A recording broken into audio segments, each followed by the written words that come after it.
BFM Business présente Les pionniers chez Fred Mazzella avec Frédéric Mazzella et Rebecca Blanc-Lelouch.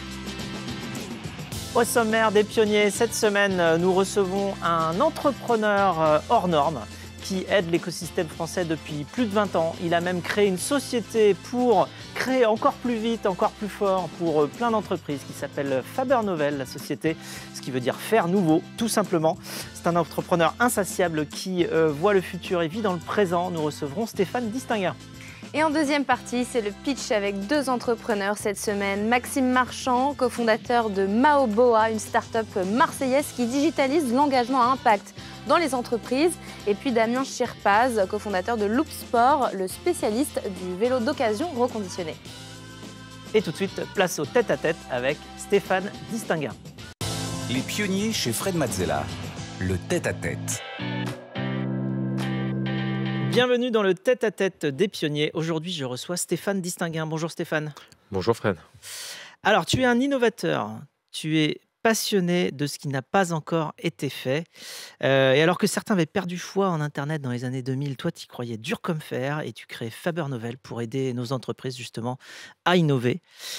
Tu as œuvré très activement pour l'émergence de la tech en France, pour que les startups françaises aient les mêmes chances que les startups américaines, notamment. Cette envie d'innovation, tu la pousses aussi dans le monde associatif, bénévole, dans lequel tu t'es engagé au travers de projets comme Silicon Sentier, qui est devenu Numa, la Grande École du Numérique ou Cap Digital et bien d'autres. Tu as des idées folles et tu les assumes. Tu as même suggéré de vendre la Joconde pour soutenir le secteur de la culture pendant le Covid. Alors, tu connais le principe de l'émission, on est là pour explorer ton parcours, certes, mais surtout s'intéresser à tes émotions, tes apprentissages, ce qui fait que tu es aujourd'hui la personne que tu es, la manière avec laquelle tes apprentissages guident ton parcours. On aura quelques interventions de Rebecca qui viendra nous illustrer justement ton parcours pour donner beaucoup plus de couleurs à tout cela. Alors, c'est parti justement pour ton parcours. Tu es né en 73 à Noisy-le-Grand, en Seine-Saint-Denis. Tu étais un enfant plutôt calme, mais très curieux.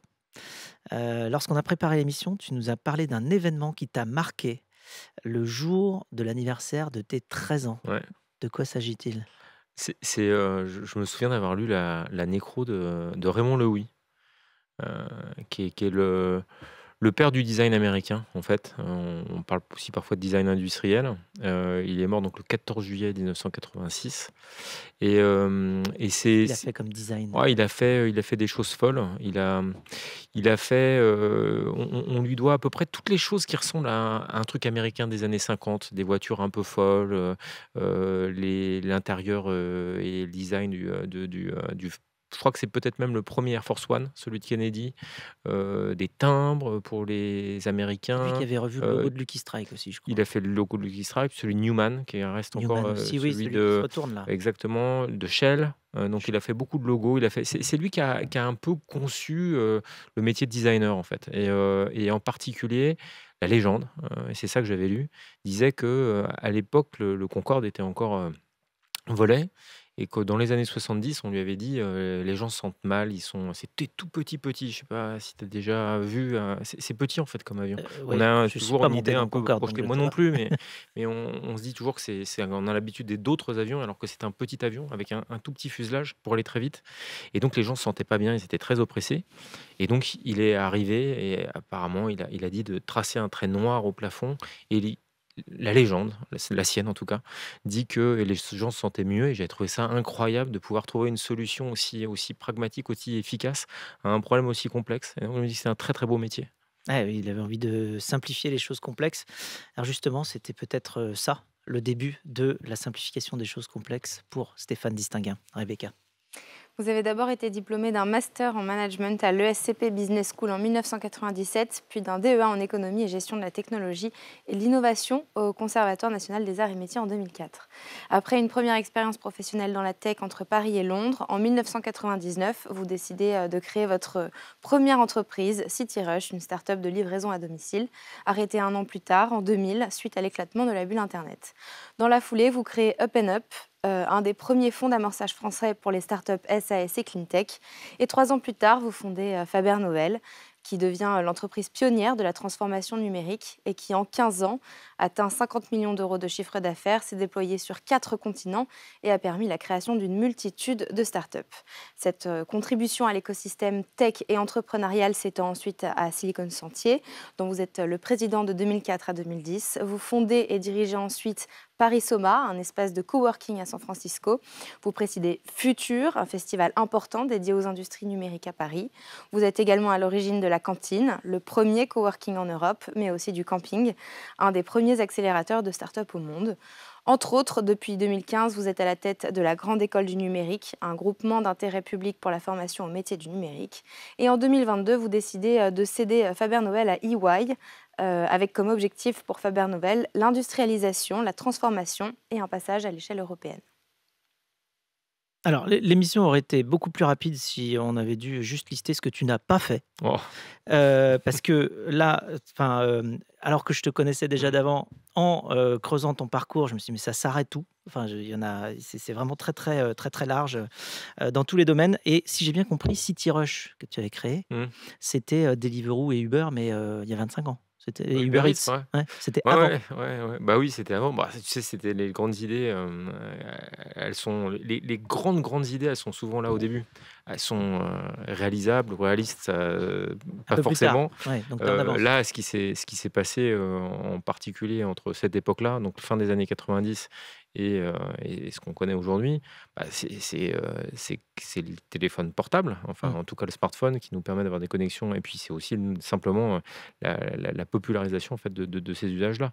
On n'était quand même pas nombreux à utiliser Internet à toute fin des années 90. Et alors Moins après, nombreux en tout cas. justement, cette expérience de CityRush, qui donc n'a pas fonctionné aussi pour les Mm. raisons évidemment techniques dont tu parles, tu te lances dans la création de Faber Novel en 2003. Tu croyais aux nouvelles techno et Internet quand tout le monde en fait n'y croyait plus, ou s'en détournait en tout cas en France suite à la bulle de 2000. Et qu'est-ce que tu ressentais toi à l'époque? Tu disais mais ça va marcher, ils n'ont pas compris. Tu te disais bon, Ouais, peut-être qu'ils ont raison. c'est une chanson d'Ayam dans l'école du micro d'argent, c'est quand ils y allaient, on revenait. Ça a été une chance extraordinaire. Moi, je pense que c'est un peu comme aujourd'hui, dans les phases de crise, comme en ce moment. C'est le moment où on te laisse un petit peu plus tranquille. Il y a moins d'argent, peut-être un peu moins d'intérêt, mais on te laisse aussi assez tranquille pour travailler, développer tes projets. Donc moi, j'en garde plutôt un souvenir qui n'était pas la traversée du désert ou la sécheresse. Je me souviens plutôt d'un moment où, après la bulle Internet, il y avait un commencement d'intérêt, des personnes convaincues, il y avait un mouvement qui a été initié, mais effectivement, il y avait besoin de trouver un modèle économique peut-être un petit peu plus tôt que ce qui était le cas avant, quand il y avait des fonds et un peu de fonds sur l'avant-bulle Internet, éclatement de la bulle en tout cas. Et puis après ça, à partir de, on va dire, 2007-2008, une phase où on s'est d'ailleurs pas mal croisé, quand justement, et Blablacar, de ce point de vue-là, était aussi assez exemplaire en fait de l'arrivée de ces fonds successifs, des fonds plus structurés en France, mais aussi des fonds étrangers qui ont commencé à s'intéresser à notre écosystème. Mais ça s'est passé un peu après. Donc il fallait faire ça en attendant. Alors en parallèle de Faber Novel, tu lances plusieurs initiatives dans les années 2000 justement. Paris Soma, on en a parlé, le Silicon Sentier, puis la cantine, le camping. Est-ce que tu peux nous expliquer ce que tu voulais, ce que tu cherchais, ce que tu voulais construire en fait Moi, à ce moment-là? C'était relativement simple. Tu disais, je suis né à Noisy-le-Grand. J'ai grandi entre la banlieue parisienne et Paris, qui est une ville que j'aime et que j'ai pas envie de quitter. Mais je me suis assez vite rendu compte que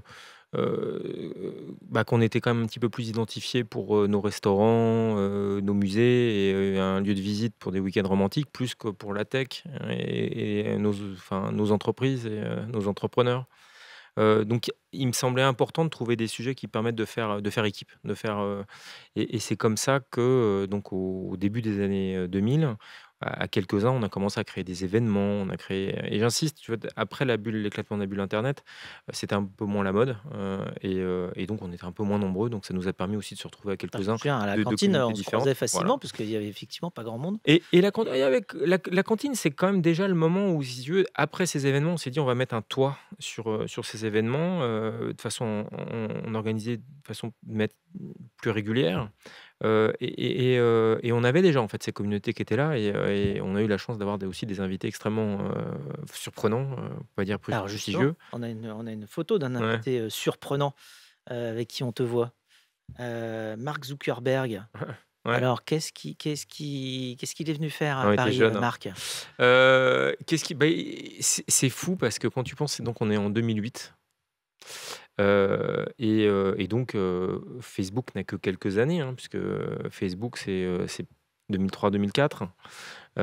Donc en aussi peu de temps, il était devenu une star internationale. C'est-à-dire que les gens visaient. Enfin, c'était ça aussi qui était intéressant dans la cantine, c'est que moi j'ai toujours cru que ce qu'on faisait dans la tech était aussi une nouvelle forme de pop culture. C'est qu'il y avait plein. Alors, est-ce que c'est bien, est-ce que c'est moins bien? Je vous en laisserai juge, tous qui nous regardaient, mais plutôt que de jouer, gratter une guitare, jouer avec une batterie, en fait, on se retrouvait avec des personnes qui se réunissaient un peu sur le même modèle pour pouvoir créer des projets qu'on appelait des startups plutôt que des groupes.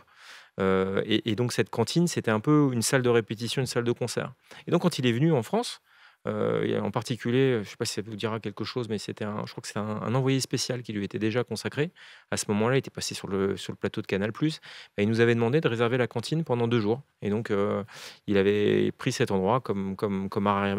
Facebook n'avait pas encore de locaux à Paris, comme un arrière, voilà, camp de base, quoi. Et c'est comme ça qu'on l'a accueilli, qu'on a fait un événement. Vous aviez fait le lancement de Twitter aussi en On a fait le France. lancement de Twitter, et c'était quelque chose qui était aussi assez chouette parce que, sans tout à fait être Robin des Bois, on va pas exagérer, ça nous permettait d'avoir des événements qu'on rendait payants pour ceux qu'on avait les moyens. Et typiquement, Mark Zuckerberg avait les moyens voilà, de louer la cantine et puis le lendemain, on le faisait pour des communautés open source, qui avaient un événement organisé, mais pas forcément, l'argent pour Bah, pouvoir se payer une exactement, salle. moi, je venais à la cantine, c'était pas cher. C'était Enfin, même gratuit. c'était même gratuit. Et l'idée de base, c'était justement de faire Parce monter le niveau. que, justement, Zuckerberg avait payé la Ouais, veille et donc tu pouvais exactement. faire gratuit pour les autres ensuite. Exactement. Alors, on a une autre photo avec Barack Obama. Ouais, Alors, c'est, le contexte, tu vu explique-nous. cette blague que je lui raconte? Ouais. Ouais, Voilà, et ben, ça ouais, le fait bien rire. ouais. Alors, tu te souviens de la blague? Non, non, non, mais et lui non plus, je pense, à vrai dire. Mais en tout cas, qu'est-ce qu'il est sympathique et qu'est-ce qu'il a l'air toujours accueillant Il est et avenant. ouais, franchement. Non, non, en fait, moi, je me souviens de ce que je lui disais, mais ça lui a fait rire. Je sais pas si c'était drôle, mais je me souviens de quand ma grand-mère, feu ma grand-mère, que j'ai eu la chance de connaître longtemps parce qu'elle est décédée à près de 102 ans. Et elle m'a appelé le jour de l'élection de Barack Obama. Elle trouvait ça extraordinaire. Et c'est vrai qu'il représentait quelque chose pour nous tous d'incroyable parce que c'est vrai que c'est un peu été notre président rêvé à tous. Alors, après, il a critiqué sans doute. Enfin, c'est un peu moins extraordinaire que ce qu'on a bien voulu y voir, mais son élection, en tout cas, c'était quelque chose de très heureux. En juillet 2022, 19 ans après la création de Faber Novel, tu as décidé de te rapprocher du groupe EY pour vous permettre de passer à la vitesse supérieure. Comment s'est passée cette transition et vers où vont maintenant Faber Novel et Stéphane? Bah, c'était, je pense qu'on a été amenés tous à réfléchir, aux différentes échelles, tu vois? De l'entreprise, de l'entrepreneur, des collaborateurs, de se projeter dans des projets, il y a eu un avant et un après le covid, hein. On va pas c'est très clair et de ce point de vue-là, je pense qu'aussi le marché a été amené à beaucoup évoluer. Et que pour moi, on a affaire à un marché où on était très, très, très, différents, quand on était Faber Novel au début et qu'on était quasiment les seuls et qu'on a inventé, pour ainsi dire, le sujet de la transformation numérique, pour les très grandes entreprises, en France et peut-être même en Europe.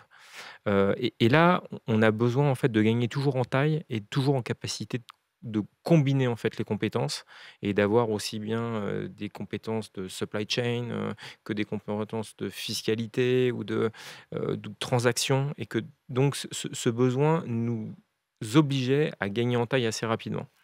On avait correctement grandi, on était à peu près 500, on était déjà avec pas mal de métiers, mais à mon sens, il fallait rapidement en fait passer un cap, et c'est ça que permet en fait un adossement industriel.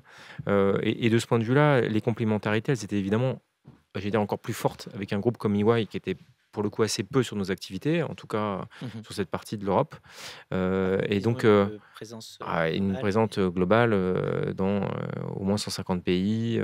Enfin, c'est une très très grande machine qui en plus à qui on peut apporter, je pense, un bout de notre ADN. Et ça aussi, c'est assez rassurant en fait, de pouvoir boucler cette boucle et se dire que en fait, tu es arrivé à un niveau de projet qui te permet de pouvoir justement le confier et chercher à contribuer à quelque chose de plus grand avec cet ADN auquel tu as contribué.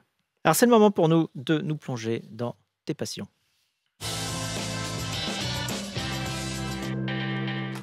Ton monde à toi, c'est l'innovation, mais aussi la culture, Rebecca. Et vous avez vécu l'épidémie du Covid et le confinement comme un moment marquant, une épreuve collective et individuelle sans précédent en termes managériels et stratégiques. Et pendant cette crise, vous avez eu une idée assez particulière puisque vous avez suggéré à la France de vendre la Joconde, l'iconique tableau de Léonard de Vinci, pour soutenir financièrement la culture profondément impactée par la crise. Vous avez donc partagé cette idée, d'abord par un post sur les réseaux sociaux en soulignant que face à l'ampleur des besoins financiers générés par cette épidémie, il est logique de considérer la vente d'actifs précieux mais non critiques pour l'avenir. Et puis, avec les centaines de commentaires sur Facebook et LinkedIn, d'autres questions sont apparues chez vous et chez toutes celles et ceux de vos connaissances et d'inconnus sur le net qui se sont pris au jeu. De quoi Mona Lisa est-elle le symbole? À qui appartient-elle? Et surtout, combien vaut-elle? Que faire de tout cet argent? De quoi être très surpris du débat, du rapport que nous entretenons avec cet objet de 79 cm de haut pour 53 de large et épais seulement de 14 mm. Alors de ce poste s'en est découlé un engouement médiatique à travers le monde.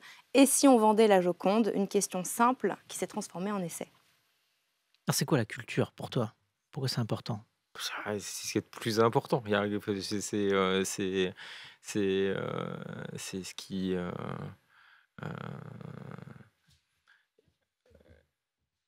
Tu parlais de curiosité, je trouve que c'est la curiosité, c'est la gourmandise, c'est ce qui est enfin, c'est pour moi, et c'est un enjeu majeur, c'est que c'est gratuit ou ça doit rester, enfin, dans culture, on peut parler de culture populaire. Il y a la culture, c'est pas la propriété, justement, c'est une des questions que je pose Oui, avec, c'est quelque parce chose que qui se partage, ça donne justement. l'impression, Ouais. que souvent les gens qui s'arrêtent au titre vont se dire: «Oh là là, c'est un entrepreneur, qui veut faire du fric avec un truc qui appartient à tout le monde». Oui, c'est tout sauf ça. C'est pas mon enjeu. Mon enjeu, au contraire, c'est de se poser la question de où est aujourd'hui la mission, en fait, culturelle, et est-ce qu'on n'a pas, tu sais, il y a eu cette histoire de sardines qui bloquerait le port de Marseille, et moi, je trouve que quelque part, la Joconde, elle nous bloque à plein d'égards. Elle bloque la gestion des collections, elle bloque le rapport à la culture, elle bloque aussi la France.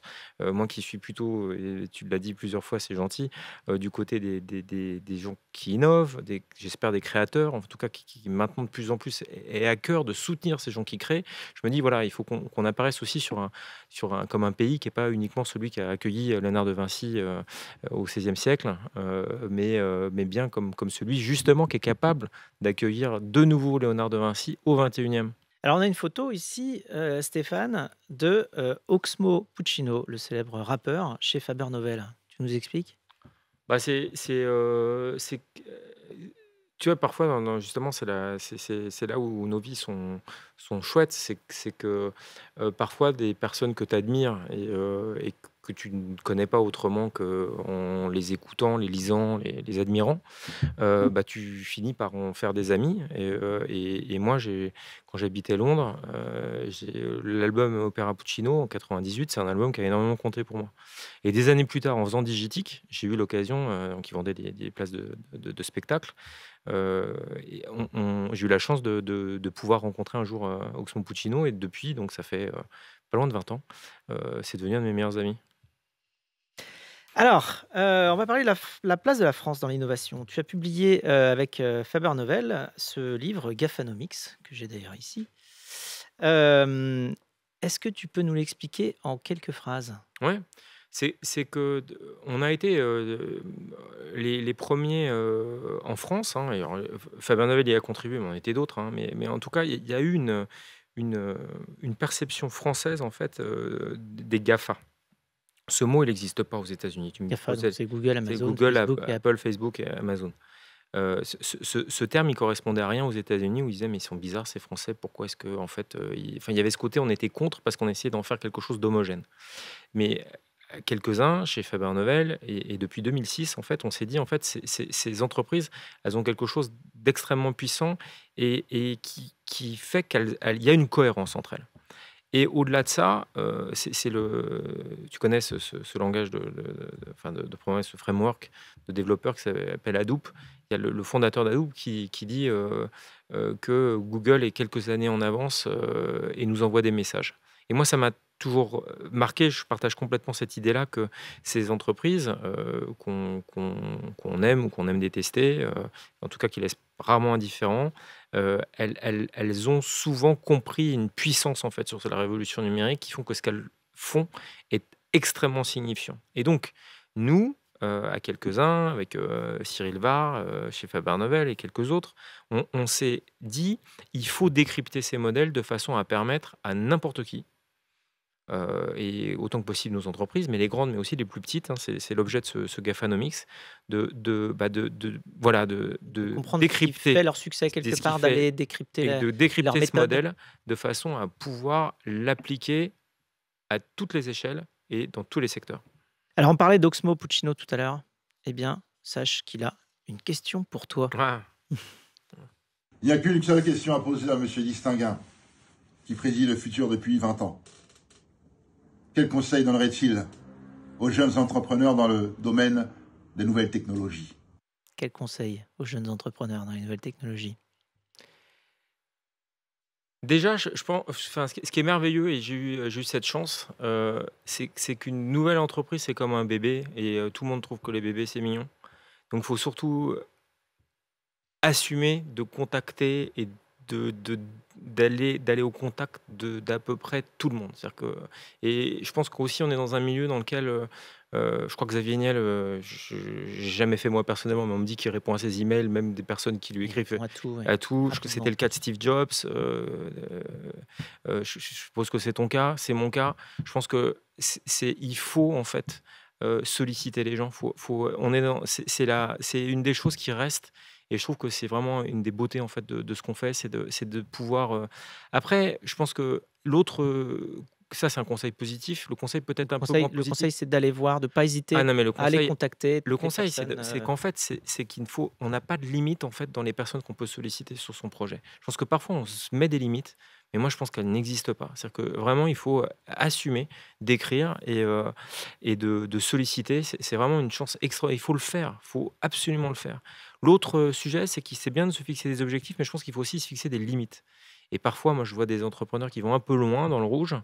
Et je pense aussi à un conseil que j'ai envie de donner à ces entrepreneurs et ceux qui nous écoutent, c'est qu'il faut aussi parfois se dire qu'il ne faut pas aller plus loin que ça et qu'on aura d'autres projets et on a aussi la façon d'attendre et de revenir. Et ça, parce qu'il faut que ça reste quelque chose d'heureux. C'est pas que facile, on le sait, toi et moi. Il y a des moments difficiles, mais il faut savoir aussi s'arrêter dans la pénibilité en fait d'un projet et savoir passer à autre chose. Alors merci Stéphane pour tout ce partage. Sur ce, nous passons à la séquence rapide de l'émission, c'est le Quizella. Alors le Quizella, ça surprend, mais c'est très simple. Les règles, c'est que je te pose des questions rapidement et tu y réponds rapidement. T'es prêt? Oui. Top départ, c'est parti. Ta potion magique à toi, Lire. ta kryptonite à toi, ce qui t'affaiblit, Ah, ce qui m'affaiblit, un mauvais repas. Je La- déteste. la Joconde, on vend ou on garde finalement? Finalement, on vend. Plutôt Steve Jobs ou Elon Musk? Steve Jobs. Alors, plutôt iPhone ou Android? iPhone. Plutôt camping ou palace? Ah, camping, je suis obligé. Plutôt cantine ou resto gastronomique? Alors, je reviens, je fais palace et cantine. D'accord. Qu'est-ce que le numérique ne nous prendra pas? Le livre. Et grâce à l'IA, on va travailler plus, travailler mieux ou travailler moins? Travailler moins. Quelle est la différence pour toi entre intuition et conviction? faut me poser plusieurs fois la question. Ah, et donc. Non, mais je veux dire que c'est. Non, Elle est compliquée, hein. Non, mais c'est qu'en fait. Non, mais c'est pas ça que je veux dire. C'est que c'est une conviction, c'est quelque chose qu'on répète. Voilà. Et Donc, c'est, là où l'intuition a quelque bon, chose. la conviction, c'est le comique de répétition de l'intuition. Il y a de ça. Un peu ça. Si tu n'avais pas pu faire ce que tu fais aujourd'hui, tu aurais fait quoi? Peut-être architecte ou designer. Ton plus grand rêve aujourd'hui? Produire du cinéma. Ah, c'est faisable, ça. Ouais, ça tu arriver. me demandes. Alors, Je voilà. fais quelque chose qui. Et donc, pour finir, si les 8 milliards d'êtres humains écoutaient les pionniers aujourd'hui, ce qui n'est pas loin d'être le cas, quelle serait la plus belle phrase que tu leur adresserais?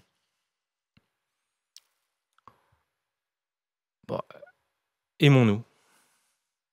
Très bien, c'est court, c'est percutant, c'est efficace. Merci de t'être prêté au jeu. On va se quitter sur cette chanson que tu as sélectionnée, Philosophie de Vivi Brown. Est-ce que tu peux nous dire pourquoi tu l'as sélectionnée? Parce que c'est la chanson que j'écoute le plus ces derniers mois. C'est ce que me dit Spotify en tout cas. Parce que c'est du rap, c'est du rap anglais. J'ai toujours bien aimé le rap anglais. Voilà. Et puis j'aime bien le sujet, c'est la semaine, justement, c'est une sorte de transformation. Enfin bon, ça m'intéresse, j'aime bien. Merci Stéphane de t'être prêté au jeu. Je rappelle tes publications, donc Gaffanomics et Si on vend déjà la Joconde. Voilà. Des bonnes lectures pour les longues soirées d'hiver. Merci beaucoup de t'être prêté au jeu. Merci de nous avoir tout partagé, ton expérience de pionnier. Merci beaucoup. Quant à nous, on se retrouve juste après pour le pitch. Les pionniers chez Fred Mazzella sur BFM Business.